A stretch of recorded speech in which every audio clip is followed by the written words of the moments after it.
रन्जन दैमारिया प्रमद बर'निजों जुदि खारफायोब्ला सिदा बाथ्रा रन्जन दैमारिनि सायाव आंहा बुंनांगौ दङ। बबे जायगायाव जोनोम मोनदों आंथ' बेखौ मिन्थिनाय जायाखै, बेखायनो आंनि चेनेलनि गेजेरजों एसे बुंहरनानै हरदो। थाबोनाय न'खराव साबेसे दङ दायो? आंहा इउटिउबार जानायनि जाहोनखौ आं एसे मिन्थिनि आदा। माब्लाबाबो जेल जाखांबायमोन नामा? गामियाव थानाय आरो हाग्रायाव थानाय बेनि डिफारेन्स। सानैबो बरियारि दै थाइजौआ गरम गरम बरिया। वेलकाम बेक टु द चेनेल। बयखौबो दिनैनि बे गोदान भिडिअ आरोबाव बरायबावबाय। दायो आं थांगोन खैलामैलासिम मोनसे गोनां खामानिनि थाखाय ओंखारदोंमोन काजलगावआव, नाथाय बे खामानिया केन्सेल जानानै फैबाय। आं दङ लामायाव, जोंनि बे नै आन्टेखा टु खैलामैला लामाया बेखौनो नै माबायदि दासिमबो जेबो जायाखै। सोमदोन बरगयारी इउटिउबारखौ आं नेगासिनो दं लोगोफोर, बिथाङा फैगासिनो दं। आंखौ बेनिफ्राय पिकआप खालामगोन ओमफ्राय खैलामैलासिम थांगोन। बेहाय मा खालामनाय जायो आं दाहाय देखायनोसै भिडिअनि गेजेरजों। नै दा सफैबाय जोंना सोमदोन बरगयारी ब्र'। सानैबो बरगयारि दै थाइजौआ गरम गरम बरिया। जों दाबसे जायगायाव ओंखारदोंमोन दै, ओमफ्राय जोंना डेस्टिनेसना चेन्ज जाबाय दायो, ओमफ्राय बेनिखायनो जों खैलामैलासिमल' थांसै आरोखि ने ब्र'। मा खालामनाय जायो दा नायनोसै नामा? औ GoPro सेटिं ए गोदान लादों सासे मानसि लादों। ए दे सेटिंआ मिलायाखैनो। औ मेरि क्रिसमास आदा। फार्स्ट टाइम आदा अफ्रिखौ लोगो मोनदों। हेल' रायजोफोर, नै आदा अफ्रिनि बिखुनजोनि न' बेयो खैलामैलायाव दै। रुगोन आं बेखौ रुनानै जागोन। औ रुगोन आथिं बियो। औ आथिं। हेल' लोगोफोर, दायो नै आदा अफ्रिखौ लोगो मोनदों। जोंनि बे खैलामैलायाव फैनानै जोबोद गोजोननाय मोनदों, माने दिनैसो फार्स्ट टाइम नालाय। बिथांखौ ससियेल मिडियायावसो नुबाय थायो। आदा अफ्रिखौ आंनि चेनेलाव सिगांगो बरायग्रोनाय जाबाय। बरगयारी चेनेल बिथांखौ जाय नायगिरि बिथांमोन, आरो अफ्रि दैमारि चेनेलखौ जायफ्रा नायदों, बरगयारी अफिसियेल चेनेलखौ फल' खालामनो हागोन। आरो लोगोसे बरगयारी अफिसियेल चेनेलखौ जाय नायगिरि बिथांमोननिसिमबो बरायग्रोनाय थाबाय। दा जों माखासे खोथा मोनथिना लागोन आदा अफ्रिनिफ्राय, जेनेबा आं दिनैसो फार्स्ट टाइम लोगो मोनदों नालाय। गिबि कुइसना जाहैबाय, आदा अफ्रिया बबे जायगायाव जोनोम मोनदों आंथ' बेखौ मिन्थिनाय जायाखै, बेखायनो आंनि चेनेलनि गेजेरजों एसे बुंहरनानै हरदो। अरिजिनेलि आङो बाक्सा डिस्ट्रिक्टनि ओरैहाय प्रमद बर'निनो समस्ति गोग्लैयो दै। आङो CEMनि समस्ति गोग्लैयो आङो। गामिथारा आंनिया जारगामि होननानै बुङो आंनि गामिखौ। ओमफ्राय आं चिरां डिस्ट्रिक्टआव दा बर्थमान गासिबो डकुमेन्टस चिरां डिस्ट्रिक्टनिनो जाजोब्बाय दा। भटार गासिखौबो निसिमानिनो खालामजोबनानै लाबाय आरोखि। माने ट्रान्सफार खालामखाबाय आरोखि ने? ट्रान्सफार खालामनानै लाबाय। औ जेनेबा आफादनि होननानै बयबो मिथिखायो, NDFB आफादनि डिसबेन्ड जाबाय दायो। ओमफ्राय गोदोहाय आफादाव थानाय समाव बेसेबां खस्थ' जायामोन बेफोरखौ एसे मिन्थिनानै लानि आं। आफादनि दुखु खस्थ'खौ बुंनो थाङोब्ला हरसे सानसे खोन्थाब्लाबो जोबनो थाङा। थेवबो बिनि गेजेरावनो आफादनि दुखु खस्थ'आ जों माहाय रासिन जानानै फैयो जेब्ला दैज्लां सम जाफैयो, अब्लानि समाव रासिन दुखु खस्थ'आ फैयो। अब्लानि समाव गावनि जोनोमगिरि बिमा बिफा आरो बिदा फंबाय आरो गामिनि मानसिफोरखौ बिराद गोसोखाङो। बैसागु सम जिखुनु फोरबो, बे समावहाय गामिनि मानसिफोरखौ गोसोखांनाया बारा जायो। ओमफ्राय बे समाव जोङो थेवबो जों हारिनि नामाव थादों जेला, जोङो केम्पआव थानायखौबो ओरैबायदि जों सिन्था खालामनानै थायो। जों सोरबा सासेनि थाखाय थायाखै, सोरबा जों बेक्तिनि थाखाय थायाखै, जों सोरबा बिमा बिफानि थाखायबो जोङो बे हाग्रा केम्पआव हाग्रा गेजेराव जों थानाङाखै। बेखिनि खोथाखौ साननानै लायो। जाय जों थानांदों, बर' हारिनि थाखाय जोङो बे दुखु खस्थ'आ लानांदों होननानै जोङो साननानै लायो।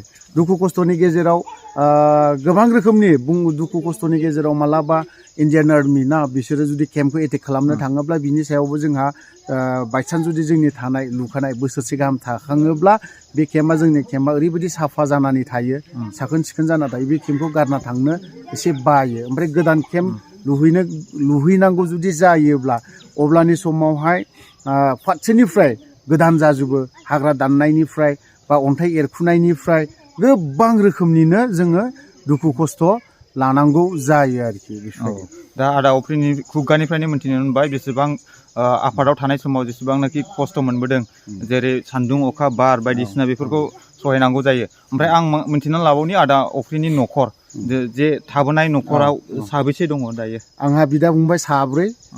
आंनि बिदा देरसिन दाखालिसो बारा गोबाव जायाखै माबा साख्रि मोनदों बियो मास्टार साख्रि मोनदों आदानि उनाव आंनि उनाव सासे फंबाय दङ बे फंबाया आबादारि ओमफ्राय फंबाय दुइ थिनथार बियो टेट परिखायाव पास जानानै बिथाङा टिचार मावगासिनो दं ओमफ्राय आयंमोनालाय गैला नामा बिमा बिफा गासिबो दङ सानैबो दंजोबो दाथ' जों नुनो मोनबाय थायो जे आदा अफ्रिया इउटुबाव गोख्रों इउटुबार जानानै फैबाय जेन'बा गभर्नमेन्टफोरखौ सोंखारिनाय बेबायदिनो मोजां खामानि मावब्ला मोजाङाव बाख्नायनाय आरो गाज्रि खामानि मावब्लाथ' मिथिखाबाय बयबो होख्लायखायो इउटुबार जानायनि जाहोनखौ आं एसे मिन्थिनि आदा आं इउटुबाव फैनायनि जाहोना बेनोबो जे प्रमद बर'आ जिहेतु दानि CM बिथाङा जोंनि NDFBफोरखौ जेरैबायदि थगायनानै जेरैबायदि गाव हारसिंल' सिफ जानो लुबैनायनि थाखायनो माखासे खोथाखौ बुंनो गोनां जादों सिदा बाथ्रा प्रमदआ BPFजों थाङोब्ला आं प्रमदजों गैला ओमफ्राय आरो प्रमदआ सोरजोंबा थाङोब्ला आं बै मोनसे पार्टिखौबो आं सापर्ट खालामा आरो मोजांबो मोना बिनि सायाव आङो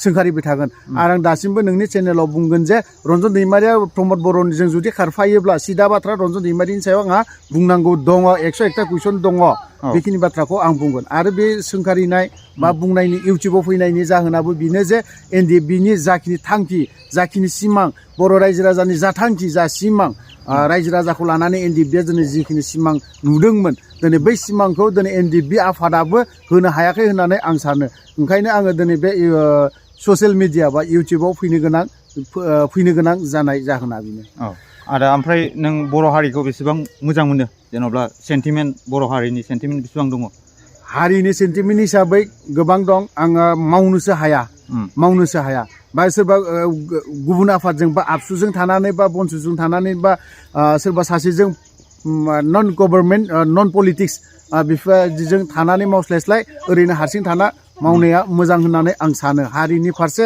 बा हारिनि प्रति माखासे ससियेल मिडियानि गेजेरजों माखासे डाइरेक्ट नङाब्लाबो इनडाइरेक्टलिनो माखासे बाथ्राखौ बुंलाङोब्लानो बिनो हारिनि मावनाय बा हारिनि सिन्था खालामनाय होननानै आं सानो हारिनि फारसे जोंहाबो गोबां दं साननांगौ मावनांगौ गोबां दं खिन्थु जों हारिनि बर' हारिनि थाखाय गोबां खामानि NDFBयाव हारिनि प्रति जों सिन्था खालामबाय थानाय हिसाबै जोङो बेखिनिखौ मावबोनाय जादों आरोखि ओमफ्राय आदाया माब्लाबाबो जेल जाखांबायमोन नामा जेल हिसाबै आंनि जिबनाव आं जेल जाफेराखै ना आरो हमजाफेराखै हमजानायाथ' बेफोरबायदिनो खनसे आं जेला फार्स्ट टाइम उदालगुरियावहाय फैजेनदों सिजफायार लाजेनदों अब्लानि समाव BTC इलेक्सन जाजेननाय अब्लानि समाव माने जेब्ला इलेक्सन जायो अब्लानि समाव NDFBया फार्स्ट टाइम सिजफायार जाजेननाय उदालगुरि डिस्ट्रिक्टआव बावहाय आङो सार देग्रा सार ओमफ्राय सार अलंबार बिथांमोनखौ आं सेलुट होयो आरो बिथांमोनखौ सनमानबो होयो लोगोसे दिनै बिथांमोनजों आं बिथांमोननि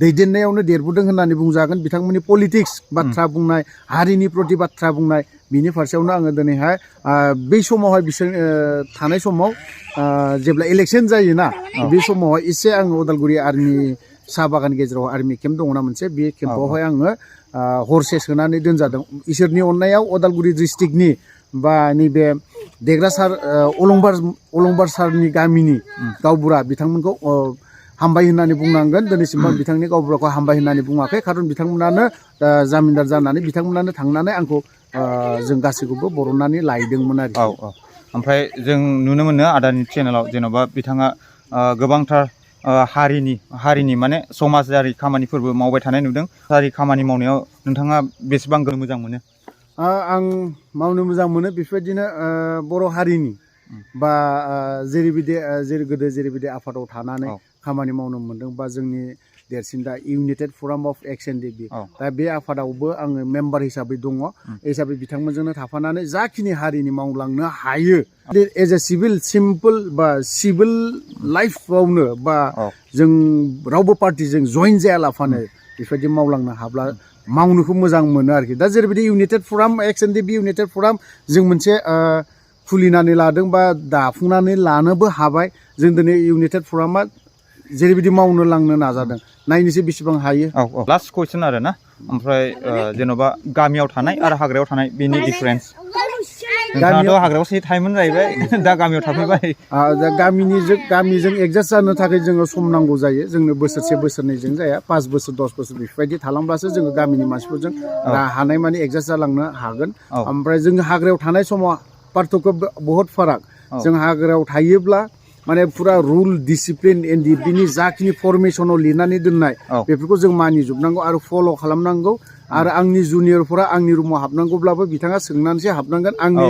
सिनियरनाव हाबनांगौब्लाबो आं सानफ्रोमबो आर्मिफोरा जेरैबायदि सेलुट होयो जेरैबायदि सनमान होलायो बेफोरबायदिखौ जों मेनटेन खालामनांगौ जायो जिहेतु जों गामियाव थायोब्ला NDFB आ जों पाब्लिकफोरजों गोरोबफाना थानो गोनां जायो पाब्लिकआ जेरैबायदि आबाद मावो बेफोरबायदि मावनो गोनांखौ जों जायो आरोखि बेफोरबायदि खिन्थु फारागा बहुत आलादा दं गामियाव थाग्राफोरा बेनोल' जानाय मानाय बेफोर गासिबो फ्रि जायो ओमफ्राय इण्डियान आर्मि फैनाय मानाय थानायनि फारसे बा न' उन्दुनायनि फारसे सुख शान्ति गैया होननानै बुंजागोन केम्पआवबा नों हरनि 8टायाव उन्दुनांगौ फुंनि 4टायाव सिखारनांगौ जायो आरोखि बेनो पार्थक्यआ नंगौ निस्सय नंगौ आदानिफ्राय गोबां खोथा मिथिनो मोनबाय ओमफ्राय जोंनि बर' रायजो राजाफोरखौ मा फोरमायहरनो सानो आदा बर' रायजो राजानाव आं बेखौनो फोरमायगोन जे रायजो राजाफ्रा आं बेखौनोल' बुंगोन जे नोंथांमोना सांग्रां जा जोंनि खिबु उनावहाय गिदिर जिबौ फैगासिनो दङ बे जिबौआ जों बर' रायजो राजाखौ मनग्लाबनो फैगासिनो दङ बिनिफ्राय जों बासायनोब्ला नों आङा सांग्रां